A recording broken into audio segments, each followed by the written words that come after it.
ओम शांति 27/9/2024 प्रातः मुरली। ओम शांति। बाप दादा मधुबन। बाबा आज कह रहे हैं, मीठे बच्चे, याद की मेहनत तुम सबको करनी है। तुम अपने को आत्मा समझ मुझ बाप को याद करो तो मैं तुम्हें सब पापों से मुक्त कर दूंगा। मीठे बच्चे, याद की मेहनत तुम सबको करनी है। तुम अपने को आत्मा समझ मुझ बाप को याद करो तो मैं तुम्हें सब पापों से मुक्त कर दूंगा। प्रश्न, सर्व की सद्गति का स्थान कौन सा है जिसके महत्व का सारी दुनिया को पता चलेगा? उत्तर, आबू भूमि है सबकी सद्गति का स्थान।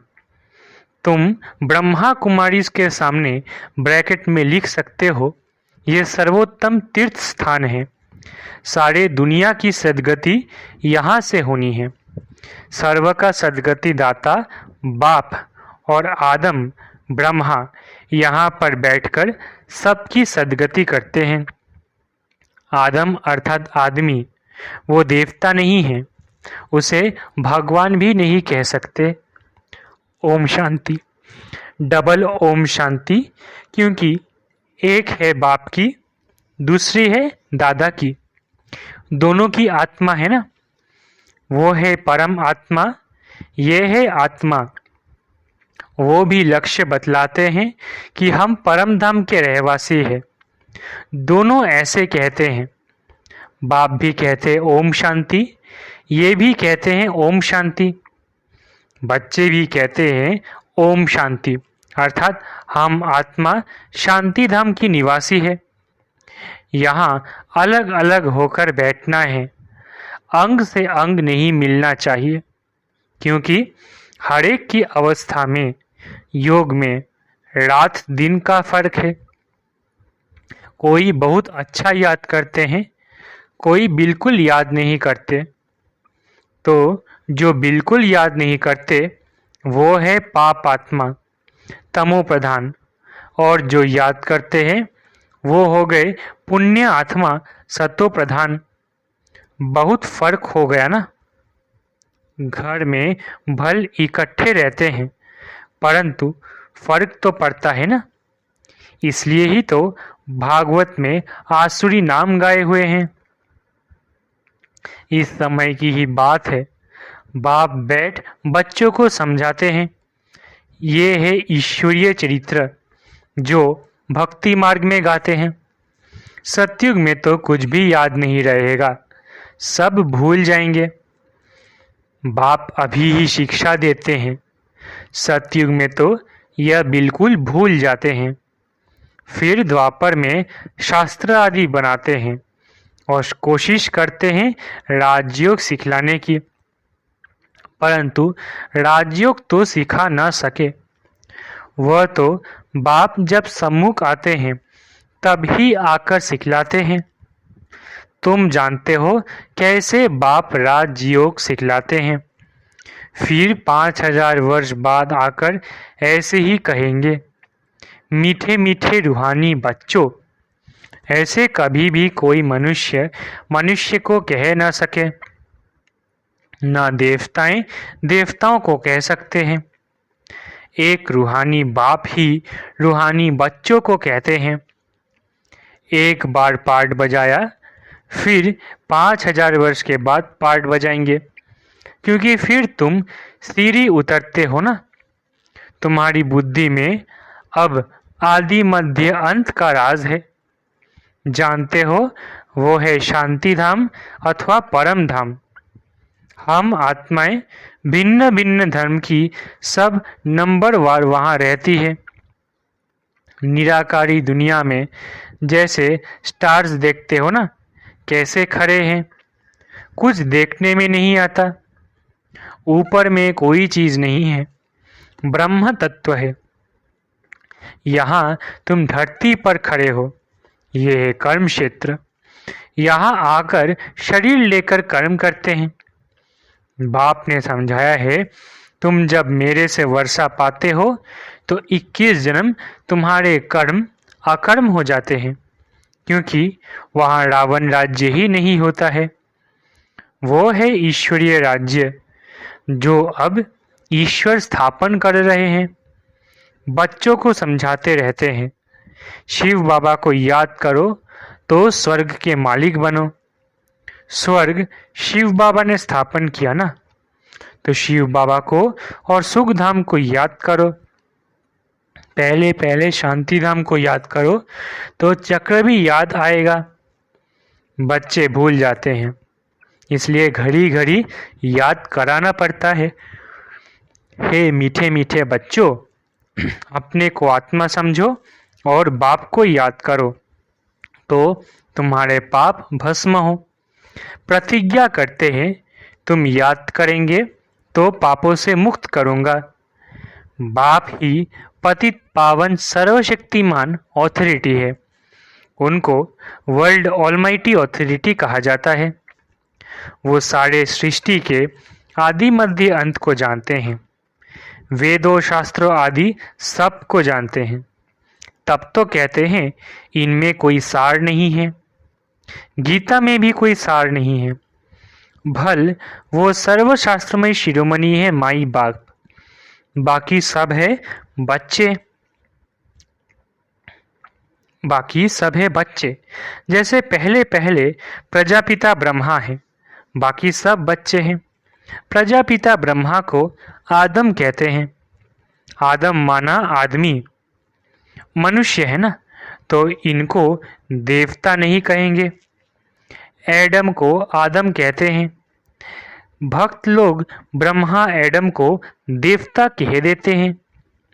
बाप बैठ समझाते हैं, एडम अर्थात आदमी न देवता है न मनुष्य है, न देवता है न भगवान है।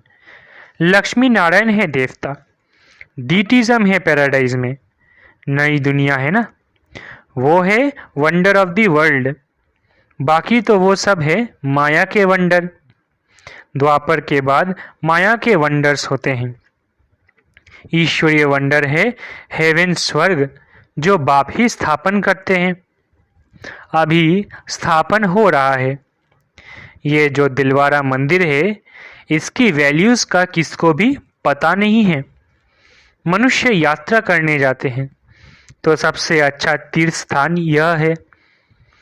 तुम लिखते हो ना, ब्रह्मा कुमारी ईश्वरीय विश्वविद्यालय आबू पर्वत, तो ब्रैकेट में ये भी लिखना चाहिए सर्वोत्तम तीर्थ स्थान, क्योंकि तुम जानते हो सर्व की सद्गति यहाँ से होती है। ये कोई जानते नहीं। जैसे सर्वशास्त्र में शिरोमणि गीता है, वैसे सर्व तीर्थों में श्रेष्ठ तीर्थ आबू है। तो मनुष्य पढ़ेंगे, अटेंशन जाएगा। सारे वर्ल्ड के तीर्थों में ये है सबसे बड़ा तीर्थ, जहाँ बाप बैठ सबकी सद्गति करते हैं। तीर्थ तो बहुत हो गए हैं। गांधी की समाधि को भी तीर्थ समझते हैं। सब जाकर वहाँ फूल आदि चढ़ाते हैं। उनको कुछ पता नहीं है। तुम बच्चे जानते हो ना, तो तुमको यहाँ बैठे दिल अंदर बड़ी खुशी होनी चाहिए। हम हेवन की स्थापना कर रहे हैं। अब बाप कहते हैं, अपने को आत्मा समझ मुझे याद करो। पढ़ाई भी बहुत सहज है, कुछ भी खर्चा नहीं लगता है। तुम्हारी मम्मा को 1 पाई खर्चा लगा। बिगर खौरी खर्चा पढ़कर कितनी होशियार नंबर 1 बन गई, राजयोगिन बन गई ना। मम्मा जैसी कोई भी नहीं निकली है। देखो, आत्मा को ही बाप बैठ पढ़ाते हैं। आत्माओं को ही राज्य मिलता है। आत्मा ने ही राज्य गंवाया है। इतनी छोटी सी आत्मा कितना काम करती है। बुरे ते बुरा काम है विकार में जाना। आत्मा 84 जन्मों का पार्ट बजाती है। छोटी सी आत्मा में कितनी ताकत है। सारे विश्व पर राज्य करती है। इन देवताओं की आत्मा में कितनी ताकत है। हर एक धर्म में अपनी अपनी ताकत होती है ना। क्रिश्चियन धर्म में कितनी ताकत है। आत्मा में ताकत है जो शरीर द्वारा कर्म करती है। आत्मा ही यहाँ आकर इस कर्म क्षेत्र पर कर्म करती है। वहाँ बुरा कर्तव्य होता नहीं। आत्मा विकारी मार्ग में जाती है तब जब रावण राज्य शुरू होता है। मनुष्य तो कह देते हैं विकार सदैव है ही।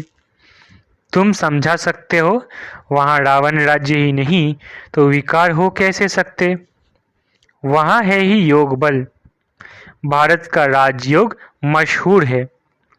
बहुत सीखना चाहते हैं परंतु जब तुम सिखलाओ और तो कोई सिखला न सके। जैसे महर्षि था, कितनी मेहनत करता था योग सिखलाने के लिए, परंतु दुनिया थोड़ी ही जानती है कि हठयोगी राजयोग कैसे सिखलाएंगे। चिन्मयानंद के पास कितने जाते हैं। एक बार वो कह दे कि सचमुच भारत का प्राचीन योग सिवाय बीके के कोई समझा नहीं सकते तो बस। परंतु ऐसा कायदा नहीं है जो अभी ये आवाज़ हो सब थोड़े ही समझेंगे। बड़ी मेहनत है, महिमा भी होगी पिछाड़ी में। कहते हैं ना, अहो प्रभु अहो शिव बाबा आपकी लीला। अभी तुम समझते हो तुम्हारे सिवाय बाप को सुप्रीम बाप, सुप्रीम टीचर, सुप्रीम सद्गुरु और कोई समझते नहीं। यहाँ भी बहुत है जिनको चलते चलते माया हैरान कर देती है तो बिल्कुल बेसमझ बन पड़ते हैं। बड़ी मंजिल है, युद्ध का मैदान है, इसमें माया विघ्न बहुत डालती है। वो लोग विनाश के लिए तैयारी कर रहे हैं। तुम यहाँ 5 विकारों को जीतने के लिए पुरुषार्थ कर रहे हो। तुम विजय के लिए, वो विनाश के लिए पुरुषार्थ कर रहे हैं। दोनों काम इकट्ठा होगा ना। अभी टाइम पड़ा है। हमारा राज्य थोड़ी ही स्थापन हुआ है। राजाएं प्रजा अभी सब बनने हैं। तुम आधा कल्प के लिए बाप से वर्षा लेते हो, बाकी मोक्ष तो कोई को मिलता नहीं। वो लोग भल कहते हैं फलाने ने मोक्ष को पाया। मरने के बाद उनको थोड़ी ही मालूम है कि कहाँ गया। ऐसे ही गपोरे मारते रहते हैं। तुम जानते हो जो शरीर छोड़ते हैं वो फिर दूसरा शरीर जरूर लेंगे। मोक्ष पा नहीं सकते हैं। ऐसे नहीं कि बुदबुदा पानी में लीन हो जाता है। बाप कहते हैं ये शास्त्र आदि सब भक्ति मार्ग की सामग्री है। तुम बच्चे सम्मुख सुनते हो, गर्म गर्म हलवा खाते हो। सबसे जास्ती गर्म हलवा कौन खाते हैं? ब्रह्मा। ये तो बिल्कुल उनके बाजू में बैठे हैं। झट सुनते हैं और धारण करते हैं, फिर यही ऊंच पद पाते हैं। सूक्ष्म वतन में, वैकुंठ में इनका ही साक्षात्कार करते हैं। यहाँ भी उनको ही देखते हैं इन आँखों से। बाप पढ़ाते तो सबको है, बाकी है याद की मेहनत। याद में रहना जैसे तुमको डिफिकल्ट लगता है वैसे इनको भी। इसमें कोई कृपा की बात नहीं। बाप कहते हैं हमने लोन लिया है, उनका हिसाब किताब दे देंगे। बाकी याद का पुरुषार्थ तो इनको भी करना है। समझता भी हूँ बाजू में बैठा है। बाप को हम याद करते फिर भी भूल जाता हूँ। सबसे जास्ती मेहनत इनको करनी पड़ती है। युद्ध के मैदान में जो महारथी पहलवान होते हैं, जैसे हनुमान का मिसाल है, तो उनकी ही माया ने परीक्षा ली, क्योंकि वो महावीर था। जितना जास्ती पहलवान उतना जास्ती माया परीक्षा लेती है। तूफान जास्ती आते हैं। बच्चे लिखते हैं बाबा हमको ये होता है। बाबा कहते हैं ये तो सब कुछ होगा। बाबा रोज समझाते हैं खबरदार रहना है। लिखते हैं बाबा माया बहुत तूफान लाती है। कोई कोई देह अभिमानी होते हैं तो बाबा को बतलाते नहीं हैं। तुम अभी बहुत अक्लमंद बनते हो। आत्मा पवित्र होने से फिर शरीर भी पवित्र मिलता है। आत्मा कितना चमत्कारी हो जाती है। पहले तो गरीब ही उठाते हैं। बाप भी गरीब निवास गाया हुआ है। बाकी तो वो लोग देरी से आएंगे। तुम समझते हो जब तक भाई बहन नहीं बने हैं तो भाई भाई कैसे बनेंगे। प्रजापिता ब्रह्मा की संतान तो भाई बहन ठहरे ना। फिर बाप समझाते हैं भाई भाई समझो। ये है पिछाड़ी का संबंध। फिर ऊपर भी भाइयों से जाकर मिलेंगे। फिर सतयुग में नया संबंध शुरू होगा। वहाँ पर साला चाचा मामा आदि बहुत संबंध नहीं होते। संबंध बहुत हल्का होता है, फिर बढ़ता जाता है। अब तो बाप कहते हैं भाई बहन भी नहीं, भाई भाई समझना है, नाम रूप से भी निकल जाना है। बाप भाइयों आत्माओं को ही पढ़ाते हैं। प्रजापिता ब्रह्मा है तब भाई बहन है ना। श्री कृष्ण तो खुद ही बच्चा है, वो कैसे भाई भाई बनाएंगे। गीता में भी ये बातें हैं। ये बातें है ही नहीं, ये है बिल्कुल न्यारा ज्ञान। ड्रामा में सब नूंद है। 1 सेकंड का पार्ट न मिले दूसरे सेकंड से।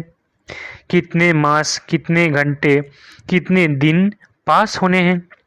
फिर 5000 वर्ष के बाद ऐसे ही पास होंगे।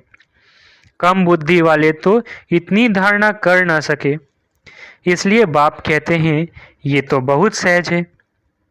अपने को आत्मा समझो, बेहद के बाप को याद करो। पुरानी दुनिया का विनाश भी होना है। बाप कहते हैं मैं आता ही तब हूँ जबकि संगम है। तुम ही देवी देवता थे, ये जानते हो। जब इनका राज्य था तब और कोई धर्म नहीं था। अभी तो इन्हों का राज्य है नहीं। अच्छा, मीठे मीठे सिकिलधे बच्चों प्रति माता पिता बाप दादा का याद प्यार और गुड मॉर्निंग। रूहानी बाप की रूहानी बच्चों को नमस्ते। हम रूहानी बच्चों की रूहानी माता पिता बाप दादा को याद प्यार, गुड मॉर्निंग और नमस्ते नमस्ते नमस्ते। शुक्रिया बाबा। धारणा के लिए मुख्य सार। पहला, अब पिछाड़ी का समय है, वापस घर चलना है। इसलिए अपनी बुद्धि नाम रूप से निकाल देनी है। हम आत्मा भाई भाई है, ये अभ्यास करना है। देह अभिमान में नहीं आना है। दूसरा, हर एक की अवस्था और योग में रात दिन का फर्क है, इसलिए अलग अलग होकर बैठना है। अंग से अंग ना लगे। पुण्य आत्मा बनने के लिए याद की मेहनत करनी है। वरदान, बाप के प्यार में अपनी मूल कमजोरी कुर्बान करने वाले ज्ञानी तू आत्मा भव। वरदान, बाप के प्यार में अपनी मूल कमजोरी कुर्बान करने वाले ज्ञानी तो आत्मा भव। बाप दादा देखते हैं अभी तक 5 ही विकारों के व्यर्थ संकल्प मेजॉरिटी के चलते हैं। ज्ञानी आत्माओं में भी कभी कभी अपने गुण व विशेषता का अभिमान आ जाता है। हर एक अपनी मूल कमजोरी व मूल संस्कार को जानते भी है। उस कमजोरी को बाप के प्यार में कुर्बान कर देना, यही प्यार का सबूत है। स्नेही व ज्ञानी तो आत्माएं बाप के प्यार में व्यर्थ संकल्पों को भी न्योछावर कर देती है। स्लोगन, सोमान की सीट पर स्थित रहे, सर्व को सम्मान देने वाले माननीय आत्मा बनो। स्लोगन, सोमान की सीट पर स्थित रहे, सर्व को सम्मान देने वाले माननीय आत्मा बनो। अच्छा, ओम शांति। शुक्रिया बाबा।